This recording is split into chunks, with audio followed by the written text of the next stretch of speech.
I know some of you cat owners out there wonder if your cat will get along with a dog, but have you ever wondered if your cat would get along with a rabbit? Well, here to tell us a little bit more about that and about rabbits in general, we have Mary with the Rabbit Rescue and Rehab. Hi, Mary. Hi there. How are you? Fine, thank you. Good to see you here today. I'm glad you're coming over our way to see some rabbits as well as cats. Now, what can you tell us about rabbits in general and how they interact with cats? Rabbits in general are very interesting and wonderful indoor pets for the right families. These guys can live very nicely in your home in a place where they have enough room to exercise, such as the pens we have back here, puppy exercise pens. Many rabbits make strong friendships with cats. We're very surprised by this because rabbits are prey animals and cats are predators. But indoor, non-feral cats that are family pets very often take a shine to a rabbit in the way they might not to another cat. Likewise with rabbits. Some rabbits will reject other rabbits but become very friendly with cats. You shouldn't count on this, but you could count on them getting along pretty well. And if they become friends too, you'll find one grooming the other, you'll find them sleeping together. It's often a way to get companionship for a species that will not necessarily welcome another of its own species.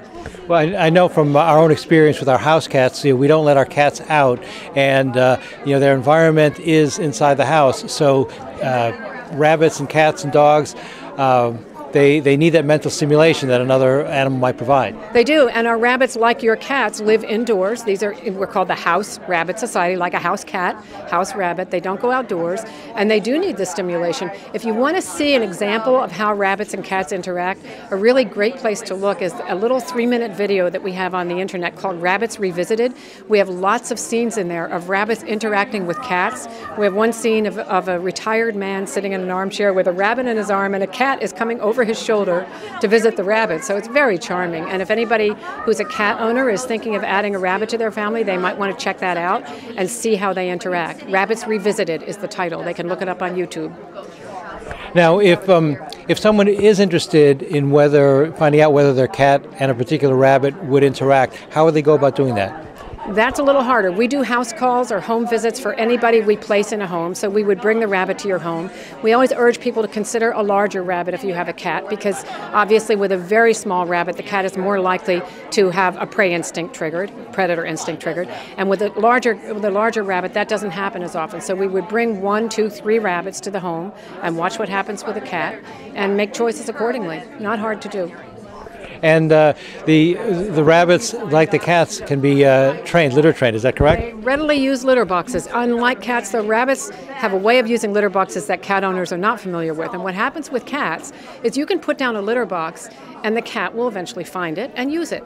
With a rabbit, the rabbit decides where the litter box is. If you put it in the wrong corner, the rabbit will pee in the corner he wants the litter box, and then you follow his lead and you move the litter box to that corner. That's a big difference. Some rabbits will use cat litter boxes as well when they live in households with cats, so you want to be very, very careful not to use clumping litter if you have a rabbit. And why is that? Because rabbits eat everything, and they will start to ingest the clumping litter, and it clumps in the gut the way it clumps in the litter box, and that's a lethal situation for a rabbit. Now, would you recommend the separate litter boxes for the cats and rabbits?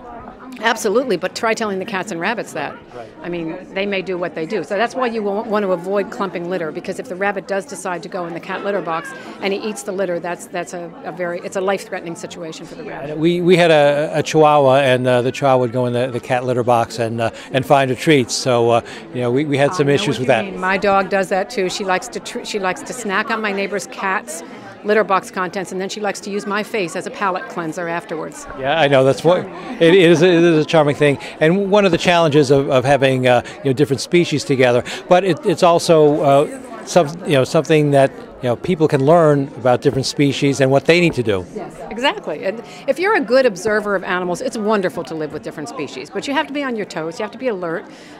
Be observant. Watch the body language and make sure that both of the species are comfortable. That's really critical for any mixed species household. I know, and it elevates your awareness of the world when you have animals in your house. It absolutely does. Yeah. In or out of the house. And it elevates your clothing appearance too. Look at this. I suddenly I don't wear fur. It's Angora. Like this. This is my fur coat. That's it.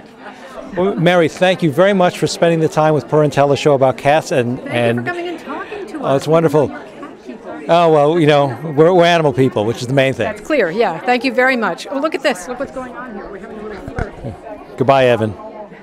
Yeah, this is Evan. Available for adoption. Available for adoption.